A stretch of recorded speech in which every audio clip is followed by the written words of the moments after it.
Olá, oitavo ano, a gente vai dar continuidade a esse capítulo que fala sobre os evolucionistas e os mecanismos de evolução, tá? A gente vai continuar falando sobre a questão da adaptação, tá? Que nós falamos anteriormente. E aí nós começamos a falar sobre a questão da camuflagem e também sobre a questão do mimetismo, né? Então, quando a gente fala de camuflagem, a gente sabe que o animal, ele vai evitar o seu predador, né? Ele vai evitar ser devorado, ou ele vai também estar tentando surpreender a sua presa por conta da coloração dele, que é bastante semelhante à coloração do ambiente que ele vive, tá? Facilitando com que ele fique literalmente camuflado, né? Escondido ali. Então é o seguinte, eu coloquei duas imagens aqui que é difícil até de achar os animais, né? Mas se vocês procurarem aí, vocês vão ver que no tronco tem uma coruja, tá? Essa coruja, eu vou tentar, é porque o pincel às vezes é problema, ó, mas aqui, tá vendo? Se vocês olharem com carinho, vocês vão ver que aqui tem uma coruja totalmente camuflada. E aqui na folha, ó, esse pedacinho aqui é uma lagarta, tá? Dá uma olhada aí com carinho que vocês vão enxergar a lagarta aí. Então aí nós temos dois exemplos de camuflagem, tá? Já do lado, a gente falou que o mimetismo é quando uma espécie ela vai imitar a outra, ela vai ser muito parecida com a outra, e essa outra normalmente ela é mais agressiva ou ela possui veneno, e isso serve como um sinal, como um alerta, uma advertência para outras espécies não virem a predar ela, tá? Então, se a gente olhar aí na imagem, a gente vai ver a cobra coral verdadeira e a falsa cobra coral, tá? No lado, essa do lado esquerdo seria a cobra coral verdadeira e a cobra coral falsa seria a cobra à direita. Mas se vocês olharem, elas são quase iguais. Então, na natureza, como a cobra coral já emite um alerta pela cor forte, a falsa coral tem o mesmo alerta, então isso oferece para ela uma proteção. E nessa foto de baixo aí que vocês estão vendo, isso daí parece uma cobra, né? Mas na realidade isso daí é uma lagarta. Então a lagarta, ela imita uma cobra justamente para evitar dela se tornar uma presa para outros animais, ok? Além disso, existem alguns casos de camuflagem que a gente pode dizer que são casos especiais, digamos assim. É o caso da orca, tá? A orca, ela utiliza o que nós chamamos de mecanismo de contrasombra, tá? Esse tipo de camuflagem é muito comum entre os animais marinhos, tá? E para que serve isso daí? Se vocês olharem, eu tentei colocar duas fotos para vocês verem que na parte de baixo dela, tá? Ela é praticamente branca, tá?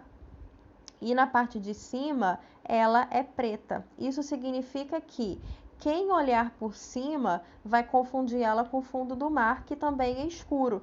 E quem olhar por baixo confunde com a luz da superfície do mar, que é clara. Então, esse é um mecanismo de camuflagem de contrasombra, tá?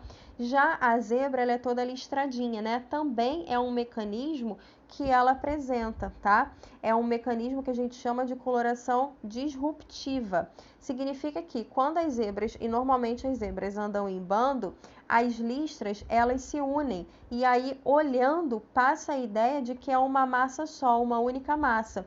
Aí isso dificulta ver quem é quem, né? Ver a individualização de cada um desses animais, o que dificulta a ação dos predadores, como é o caso do leão, né? Que está sempre de olho nas zebras para poder estar predando. Então, são casos específicos de camuflagem. Então, são casos que às vezes quando você olha, pô, a orca ela não se parece com a água, a zebra também não parece com a savana, né?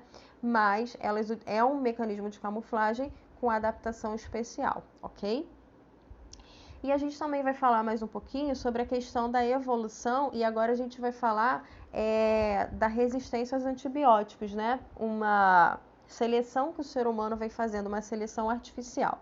Então é o seguinte, é indiscutível que as bactérias, né? Tem muitas bactérias boas, mas também tem muitas bactérias ruins para o ser humano.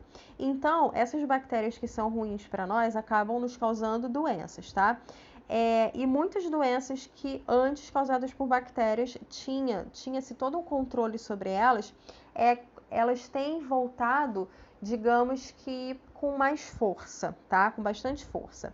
E aí, desde a década lá de 1940, o uso de antibiótico vem proporcionando a cura, né, para muitas pessoas que pegam doenças causadas por bactérias. Só que o mau uso desses antibióticos, o uso indiscriminado, que é ir lá na farmácia comprar um antibiótico e tomar, o médico passa um exemplo, tá? Por 7 dias, o cara toma por 4, por 5, ele para de tomar antes do tempo, é de 12 em 12 horas, o cidadão não se preocupa com o horário que ele vai tomar o remédio, toma a hora que quer. Então, esse uso errado dos antibióticos vai facilitar a seleção de bactérias resistentes, tá? Porque o antibiótico ele vai matar as bactérias suscetíveis. Então ele acaba selecionando as resistentes que já existiam na população, tá? Então, nesse caso, o uso de antibióticos acaba se tornando uma seleção artificial. E ao longo das gerações, pode acontecer dele dar origem às bactérias que são resistentes ao medicamento. Então é por isso que quando a gente pega uma doença bacteriana, que a gente vai no médico, que o médico passa o antibiótico, a gente tem que obedecer aquilo que o médico determina, né? O médico estudou, ele sabe o tipo de bactéria que está causando a doença. Então ele sabe se você vai ter que tomar esse remédio por o número de dias, o número de horas que esse medicamento para de fazer efeito para você poder tomar novamente, enfim, tem que cumprir todo aquilo que o médico fala para evitar uma seleção artificial pelas bactérias. E por último aí, a gente fala vem uma parte final falando sobre a relação entre a espécie humana e os dinossauros, tá? Então nós falamos anteriormente que os primatas, né, o grupo dos mamíferos que nós estamos classificados, eles devem ter surgido lá no começo da Era Cenozoica, tá? Tem um quadrinho no livro de vocês que mostra as eras, os períodos, há quantos milhões de anos aconteceu. Então, a gente falou sobre um pouquinho disso na primeira aula. E aí, o que eu gostaria de destacar aqui é o seguinte, é muito comum a gente ver em filme, né, os dinossauros e os seres humanos habitando, né, na mesma época. Isso daí a gente sabe que tá errado, tá? Isso daí é realmente coisa de filme, por isso que eu coloquei um X. Isso não existiu. Os dinossauros, eles foram extintos lá no período Cretáceo, da Era Mesozoica. Já os primatas, que são semelhantes a nós, aos seres humanos, eles foram surgir no terciário da Era Cenozoica. Então, dinossauros e seres humanos não coabitaram, ok? A gente fecha agora sim esse capítulo, tá bom? Beijo para todos e aí na próxima aula a gente vai para o capítulo 11.